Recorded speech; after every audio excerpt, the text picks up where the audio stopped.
ॐ मूकं करोति वाचालं पङ्गुं लङ्घयते गिरिं यत्कृपात्तमहं वन्दे परमानन्दमाधवम्।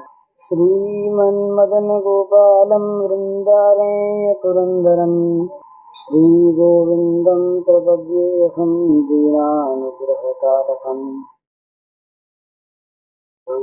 घोषितकरान्नवनीरदाघात् पीताम्बरादरुणविन्दफलाधरोष्ठात् पूर्णेन्दुसुन्दरमुखादरविन्दनेत्रात् कृष्णात् परं किमपि तत्त्वमहं न जाने।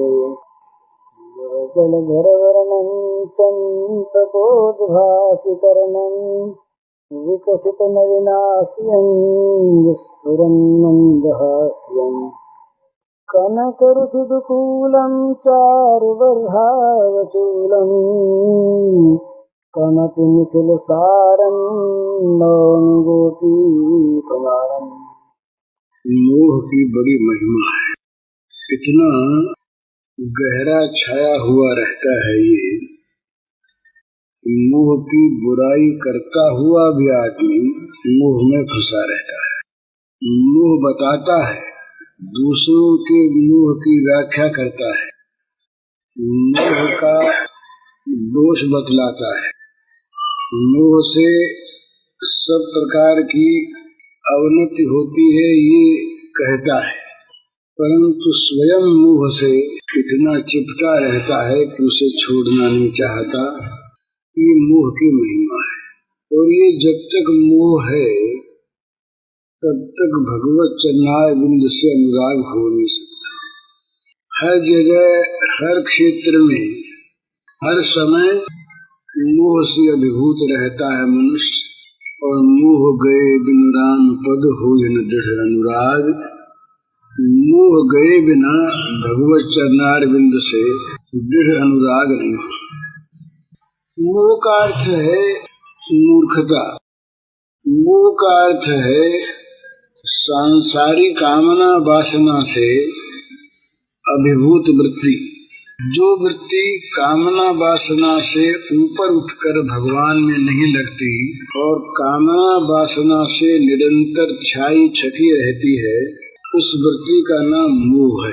ये मोह विक्षोभ से होता है, मोह काम से होता है, मोह लोभ से होता है।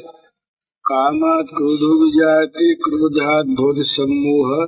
तो मनुष्य के मन में जो छिपी हुई या प्रकट कामनाएं रहती हैं, वे कामनाएं ही मनुष्य को सम्मोहित करती हैं।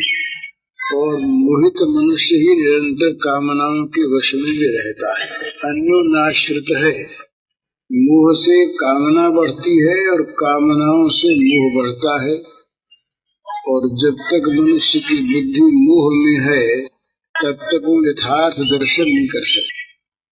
राग द्वेष से रहित जब नेत्र होते हैं तब उसको वस्तु ठीक ठीक दिखती। राग द्वेष युक्त नेत्र से वस्तु का यथार्थ दर्शन नहीं होता। राग के अनुसार या द्वेष के अनुसार वस्तु दिखती। राग में दोष भी गुण दिखता है और द्वेष में गुण भी दोष दिखता है। ये राग द्वेष का एक स्वाभाविक परिणाम है। भगवान ने कहा कि राग द्वेष जो है इस सब जगह सब विषयों में सदा बैठे हुए। इंद्रियस्येन्द्रियस्यार्थे राग द्वेषौ व्यवस्थितौ तयोर्न वशमागच्छेत् तौ यस्य परिपन्थिनौ। भगवान ने कहा कि जो राजस हैं ये प्रत्येक इंद्रिय के प्रत्येक अर्थ में, हरेक विषय में ये निरंतर डेरा डाले बैठे, थाना जमाए बैठे। व्यवस्थित अच्छी तरह से व्यवस्था पूर्वक बैठे हैं। तो इनके वश में न हो तयोर्न वशमागच्छे। इनके वश में हो जाओगे तो लुट जाओगे। ये परिपंथी हैं, लूटने वाले हैं। तो हम लोग राग द्वेष के निरंतर वश में रहते हैं। राग द्वेष हमें निरंतर लूटते रहते हैं। क्यों? कि हम कामना वासना के गुलाम हैं, भगवान के गुलाम नहीं। तावद रागादेस्तेन तावत कारागृहिं गृहिं तावन मोह मिलो यावत कृष्ण तेजना। जब तक मनुष्य भगवान का नहीं बन जाता तब तक राग द्वेष का शिकार रहता है, राग द्वेष रूपी चोर उसके पीछे लगे रहते। तो ये जो मोह है, ये इस मोह ने इस तरह से हम लोगों को मोहित कर रखा है, फंसा रखा है कि हम जानते हुए भी, देखते हुए भी, संसार की गति, संसार का परिणाम देखते हुए भी भ्रमित बुद्धि हो जाते हैं। जब अपने सामने कोई चीज आती है उस समय हम स्पष्ट नहीं देख सकते और दूसरे की बात हमको बहुत बुरी मालूम होती है। थोड़ी सी भी अपनी बात वैसी अगर अपने में रहे तो बुरी नहीं मालूम होती। आप पाप को नगर बसावत सही न सकत पर खेड़ो। आप तो पाप का नगर बसाता है तो दूसरे का खेड़ा गांव जरा सा भी वो मनुष्य सह नहीं सकता, कहता है बहुत बुरा है। तो मोह जब नष्ट होने लगता है तब क्या होता है, मोह नाश होने के समय अपने दोष दिखने लगती है स्पष्ट। भूल का नाम ही मोह है और भूल होती है स्वाश्रित। एक सिद्धांत है, भूल रहती अपने आश्रय से, दूसरे के आश्रय भूल ही रहती। अपने भूल को आश्रय नहीं दिया कि भूल मिट गई, भूल मिट गई जैसे ठीक हो गए। भूल स्वाश्रित है तो भूल जब मोह मिटता है तब भूल मिटती है तो असली चीज दिखती है। उस समय उसको अपने दोष दिखते हैं, अपनी स्थिति दिखती है, अपने उल्टे या सीधे जा रहे हैं ये स्पष्ट उसको दिखाई देता है। एक तो किसी चीज को देखता है मोह की आंखों से, किसी रंगीन चश्मे से, और एक वो देखता है विशुद्ध निर्मल आंखों से। तो निर्मल आंखों से चीज दिखती है यथावत, जैसी है वैसी की वैसी, और राग द्वेष युक्त आंखों से दिखती है जैसा वो देखना चाहता है वैसी। मन में एक पूर्वाग्रह लिए हम बैठे रहते हैं और उसी पूर्वाग्रह के अनुसार हम वस्तु को देखते हैं, अपने को भी दूसरों को भी। तो ये पूर्वाग्रह मन से निकलना चाहिए। एक मन में एक तरह की जो धारणा हमारी बनी हुई है वो धारणा हमको जैसी धारणा होती है उसी प्रकार की वस्तु दिखलाता है। और धारणा न हो, विशुद्ध निर्मल चित्त हो तो उसमें फिर जैसी वस्तु होती है वैसी दिखती है। जैसी वस्तु होती है वैसी दिखती है, ये मोह रहित दृष्टि है। तो जैसी देखना चाहते हैं वैसी दिखती है, ये मोहयुक्त दृष्टि है। मोहयुक्त दृष्टि जब तक रहती है तब तक भगवान का यथावत रूप तो दिखता ही नहीं, भगवान की कल्पना भी ठीक नहीं होती। यथावत रूप तो बहुत आगे दिखता है। तो ब्रह्मभूत प्रसन्नात्मा न सूचित न कांक्षति सम सर्वेषु भूतेषु मद भक्ति लभते परा। तो भक्त्या माम अभिजानाति यावान यश्चास्मि तत्वतः। तत्वतः मनुष्य तब देखता है कि जब भगवान की परा भक्ति प्राप्त होती है, जब भगवान दिखलाते हैं तब। तो भगवान का जो वास्तविक जैसा स्वरूप है वैसा ये तो भगवत कृपा से जब भगवान दिखाते हैं तब दिखता है। उसके पहले तो भगवान की कल्पना, भगवान का अस्तित्व, भगवान की स्थिति, ये विश्वास में आ जाए तब भी बहुत काम हो जाता है।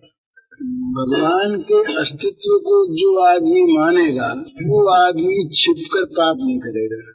वो देखेगा ना कि भगवान है, और भगवान है तो भगवान सर्वत्र है, भगवान है तो भगवान सब समय है। तो वो इस समय भगवान को न देख कर बेशर्म होकर पाप करेगा। हम लोग जब कोई बुरा कर्म करने लगते हैं और यदि कोई आ जाता है सामने तो रुक जाते हैं, और यदि हम देखें कि भगवान हमारे प्रत्येक कर्म को देख रहे हैं, जिन कर्मों को लोग नहीं जानते हम छिप कर कोठरी के अंदर करते हैं, और जिन कर्मों को कोई बाहर का नहीं जानता हम मन में करते हैं, मन की कोठरी में करते हैं। मन में नाना प्रकार की दुर्विसंधि, बुरे बुरे भाव, बुरे बुरे विचार, बुरे बुरे न मालूम कितने कांड हम रचते रहते हैं। उनको भी भगवान देखते हैं। जब हमारा भगवान पर विश्वास होगा कि भगवान है तो भगवान सर्वत्र हैं, भगवान है तो भगवान सब समय है, सर्वकाल में है, भगवान है तो भगवान सर्वतो चक्षु है, उनकी आंखों से छिपाकर कोई कुछ कर नहीं सकता। तो ऐसी अवस्था में हमें बुरा कर्म करते लाज आवेगी। भगवान का अस्तित्व मानने पर ही निर्भयता आ जाएगी और भगवान का अस्तित्व ठीक मानने पर ही पाप होना बंद हो जाएगा। हम लोग जो अपने को आस्तिक कहते हैं ना, ये पूरे अर्थ में आस्तिक नहीं है। इसके कई प्रमाण हैं। आस्तिक होते तो पाप नहीं करते छिपकर, आस्तिक होते तो कभी भय नहीं होता। हम भूत की तो कल्पना करके डर जाते हैं, लेकिन भूत चाहे वहाँ हो न हो, भगवान तो है ही। भगवान का निश्चय करके निर्भय तो नहीं होते। तो भगवान का निश्चय करके निर्भय हो जाए, ये तो सत्य होना ही चाहिए। भगवान वहाँ है ही, लेकिन वो भूत तो नहीं है, पर भूत की कल्पना है, उसको तो हमने सत्य माना। और ये भगवान का जो होना पना वहाँ पर है ही, इसकी तरफ हमारा विश्वास नहीं हुआ, निश्चय नहीं हुआ। तो भगवान का अस्तित्व मानने पर बहुत से उपद्रव शांत हो जाते हैं और भगवान का अस्तित्व मानने पर पाप होने बंद हो जाते हैं। तो मोह जब तक ये विशाल रहता है, मोह इतनी एक घनी छाया आंखों पर ला देता है, ढक्कन, उससे भगवान को तो हम देखते ही नहीं, यथार्थ लाभ हानि भी नहीं देखते। और मोहग्रस्त हुए निरंतर हम उस मोह के संचालन में ही राग द्वेष युक्त होकर ही चलते रहते हैं और हमारा जीवन यूं ही बीतता रहता है। कभी राग की वस्तु सामने आ गई तो चित्त प्रसन्न हो जाता है, कभी द्वेष की वस्तु सामने आ गई तो चित्त खिन्न हो जाता है। इसी प्रकार हर्षामर्ष, कभी हर्ष कभी उद्वेग, कभी हर्ष कभी उद्वेग। हर्ष है तो उद्वेग है ही। जितने भी जगत के सुख हैं ये दुख मिश्रित हैं। जगत का दिन है तो रात आवेगी ही, ये दिन से रात की सिद्धि है, रात से दिन की सिद्धि है। जगत का सुख है तो दुख आवेगा ही, ये निश्चित बात है। ये दो को लेकर के ही जगत द्वंद्वात्मक है। सुख दुख, हानि लाभ, जय पराजय, मान अपमान, निंदा स्तुति, ये द्वंद्व जो है ये निरंतर एक साथ रहते हैं जगत में। तो या तो द्वंद्वातीत हो जाए और या दोनों में भगवान को देखे, या तो निर्द्वंद्व नित्य सत्वस्थ निर्योग क्षेम हो जाए और या दोनों में सुख दुख में तमाम द्वंद्व में भगवान को देखे। तो ये दृष्टि मोह से नहीं आती, मोह नहीं आने देता।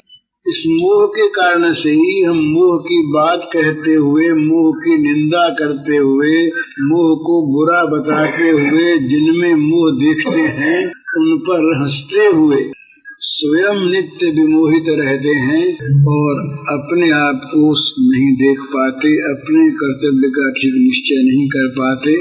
तो फिर क्या करें? तो दूसरा उपाय है, यदि विश्वास हो और यदि मोह की निवृत्ति चाहते हो तो कातर हृदय से भगवान से प्रार्थना करें।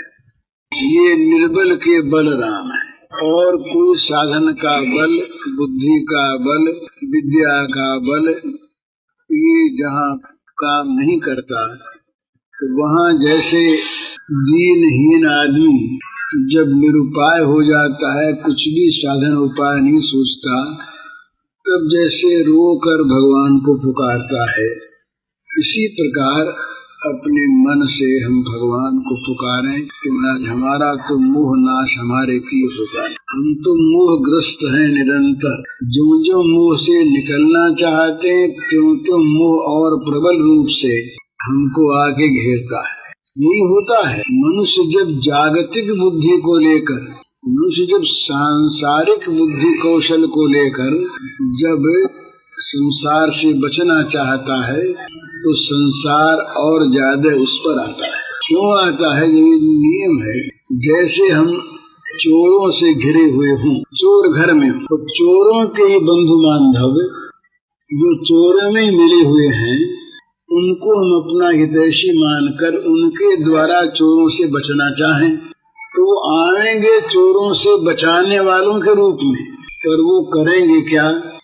चोरों का गिरोह और भी पुष्ट हो जाएगा, चोर और भी बलवान हो जाएंगे, पर हम और भी चोरों से ग्रस्त हो जाएंगे। इसी प्रकार सांसारिक बुद्धि कौशल को लेकर हम जो संसार से बचना चाहते हैं, संसार में अधिक फंसते हैं। तो सांसारिक बुद्धि कौशल से संसार से मनुष्य नहीं बच सकता। वो एक अलग चीज है कि जो संसार से अलग हो चुके हैं, जो संसार से ऊपर पहुंच गए हैं, वे लोग दिखाओ कहीं सांसारिक बुद्धि कौशल से काम करें, वो उनकी स्थिति दूसरी है। पर हम लोग जो साधारण कोटि के और जो पूरे साधक भी नहीं है, इस कोटि के जो लोग हैं, ये लोग यदि सांसारिक बुद्धि कौशल से संसार के बंधन को काटना चाहें तो निश्चित बात है कि संसार और भी बंधन करेगा, ये गांठ और भी गाढ़ी होगी। तो ये मनुष्य का जो मोह है ना, ये मोह उससे कहता है, कहीं नीति बतलाता है, कहीं धर्म बतलाता है, कहीं कर्तव्य बतलाता है। वो सारी सांसारिक बुद्धि कौशल को सामने रखता है, तुम यूं करो, यूं करो, यूं करो। और उनका आदमी आश्रय करता है, तो उनके आश्रय का नाम ही है आसुरी संपत्ति का आश्रय।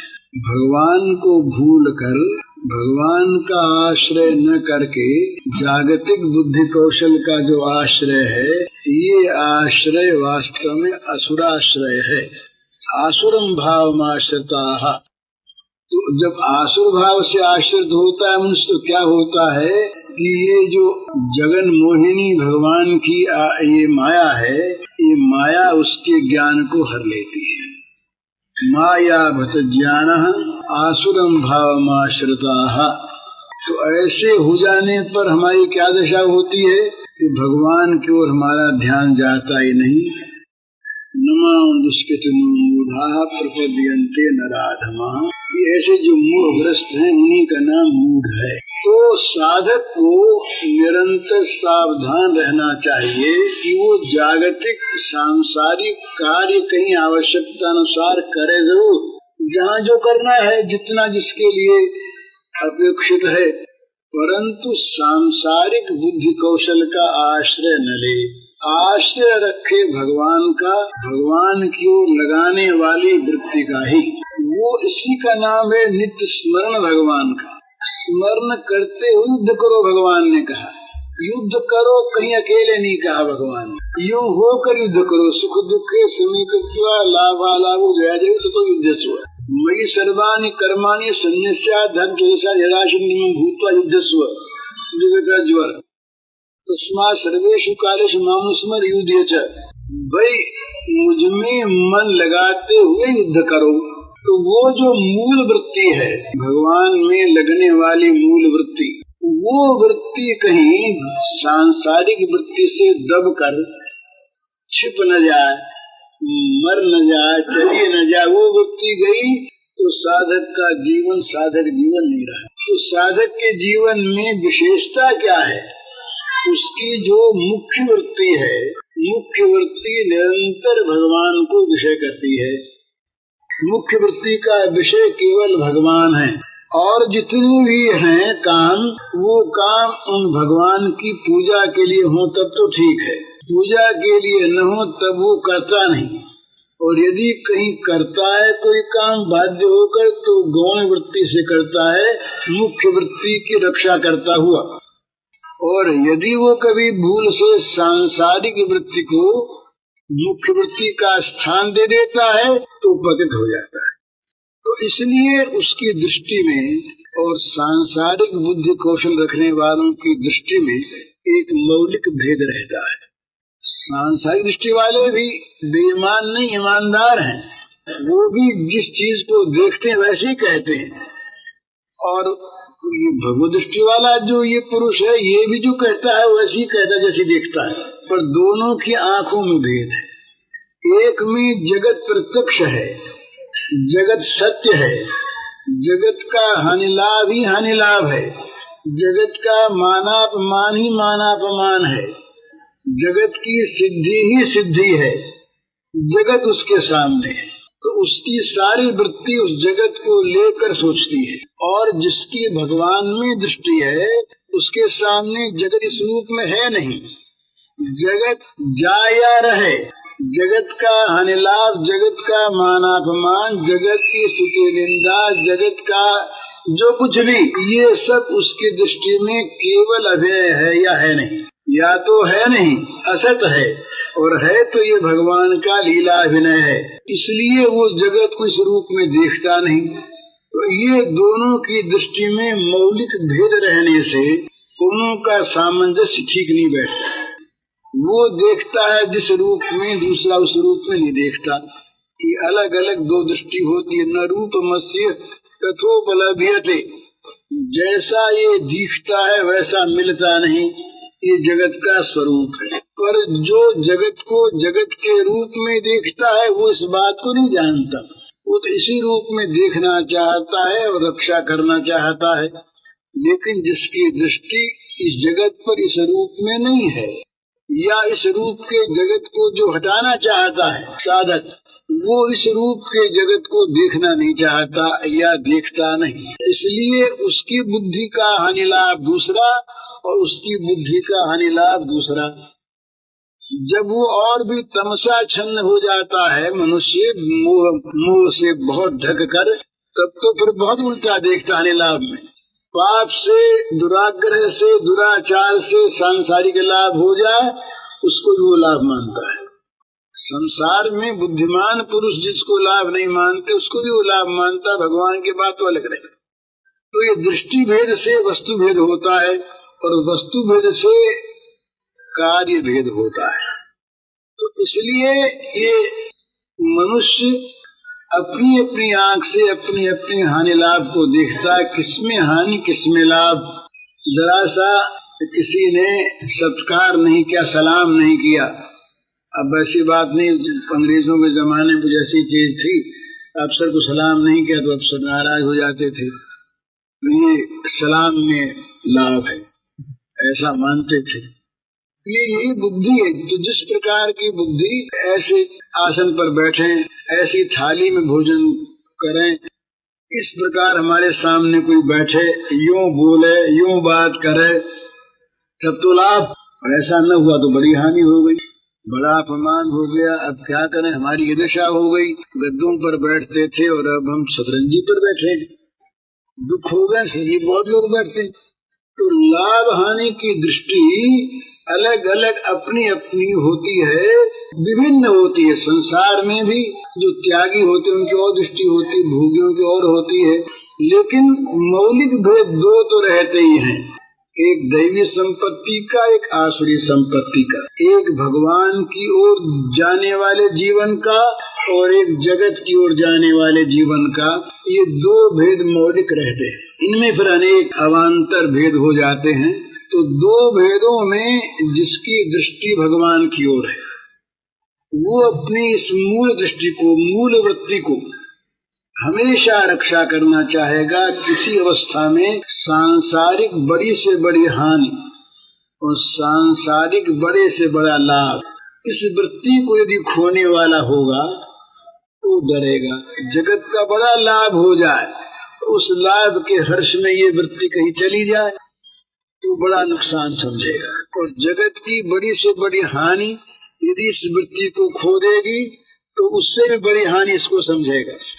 लेकिन वो इस वृत्ति की रक्षा करेगा, लाभ हानि, जागतिक लाभ हानि की परवाह न करके बिल्कुल, और जागतिक सारी हानि हो करके भी अगर ये वृत्ति रहे तो उस हानि को स्वीकार करेगा। जागतिक सारे लाभ का विनाश हो करके भी ये वृत्ति रहे तो वो जागतिक सारे लाभ का विनाश स्वागत करके वर्ण करेगा, क्योंकि उसको तो इस वृत्ति में ही, भगवान की ओर लगे रहने वाली वृत्ति में ही परम लाभ दिखता है। ये दृष्टि भेद है।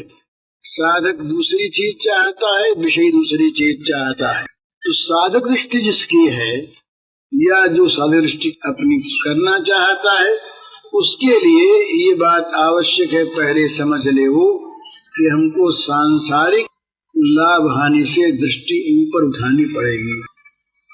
सांसारिक नीति कौशल, बुद्धि कौशल का हमें आश्रय छोड़ना पड़ेगा। एक बात, एक जगह दो वृत्ति अट जाती है। एक वृत्ति सांसारिक लाभ सामने रखती है कि ये काम यूं करो ठीक है, ये कर्म नहीं करोगे यूं तो बड़ी हानि होगी।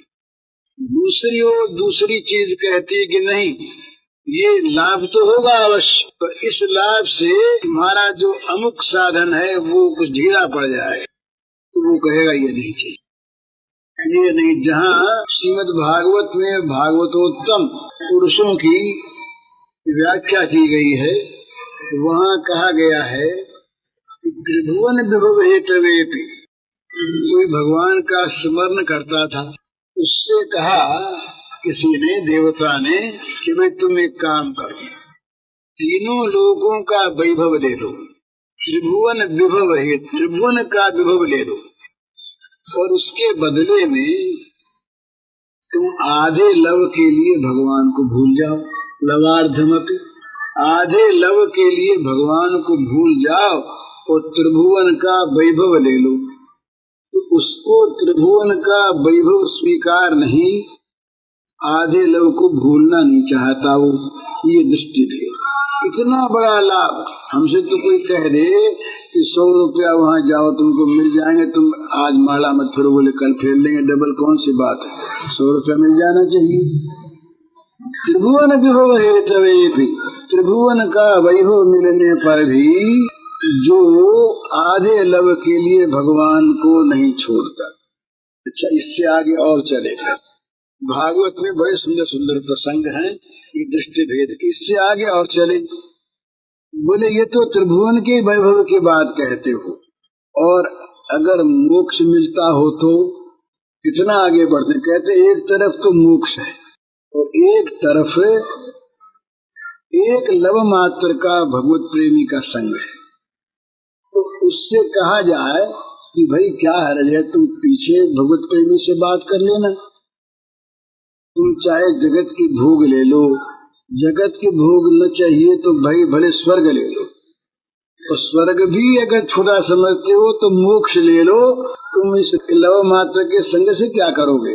तो भागवतकार कहते हैं नहीं, तुलयाम लवेनापि न स्वर्गम न पुनर्भवम भगवत संग संगस्य मर्त्यानाम किमुताशिष। ऐसे श्लोक भागवत में 3-4 बार आए। इसका अर्थ है कि सांसारिक भोगों की तो कथा ही नहीं, मर्त्यलोक के भोगों की तो चर्चा ही नहीं। स्वर्ग और अपुनर्भव, अपुनर्भव माने जिसमें फिर जन्म न हो, मोक्ष। एक तरफ अपुनर्भव मोक्ष हो और एक तरफ एक लव मात्र के लिए भगवत प्रेमी का संग हो, तो कहते इनकी तुलना नहीं। भगवत प्रेमी के लव मात्र के संग के साथ मोक्ष की तुलना नहीं होती। वो मोक्ष का भी परित्याग करके वो संग करना चाहते। तीसरी बात और बोले भाई 5 प्रकार की मुक्ति ले लो। भगवान ने कहा कि 5 प्रकार की मुक्ति ले लो, तुमको मुक्त कर देते हैं, मुक्त हो जाओगे। फिर तो बोले फिर आपकी सेवा में यहाँ रहेंगे कि नहीं। बोले ये फिर कैसे रहोगे, मुक्त हो जाओगे, मुक्त हमारे पास रहोगे, हमारे पास रह सकोगे, हमारे समान ऐश्वर्य प्राप्त कर सकोगे, हमारे समान रूप प्राप्त कर लोगे चतुर्भुज, हमारे समान लोक प्राप्त कर लोगे, हमें मिल जाओगे, ये सब हो जाएगा। तो उसने कहा महाराज नहीं चाहिए। सालोक साष्टि सामीप्य सारूप्यकत्वमप्युत दीयमानम न गृह्णन्ति विना मत्स्यवनम जनाः। भगवान के अपने वाक्य हैं कि जो मेरे जन हैं उनको कहा जाए कि तुम मेरी सेवा छोड़ो, और सालोक भगवान के समान लोक, शास्त्रीय भगवान के समान ऐश्वर्य, सामीप्य भगवान के पास रहना, सारूप्य भगवान के समान रूप प्राप्त हो जाना, और एकत्व भगवान में मिल जाना। इन पांचों प्रकार की मुक्तियों को देने पर भी वो कहता है कि हम तो सेवा को छोड़कर नहीं लेंगे। ये दृष्टि भी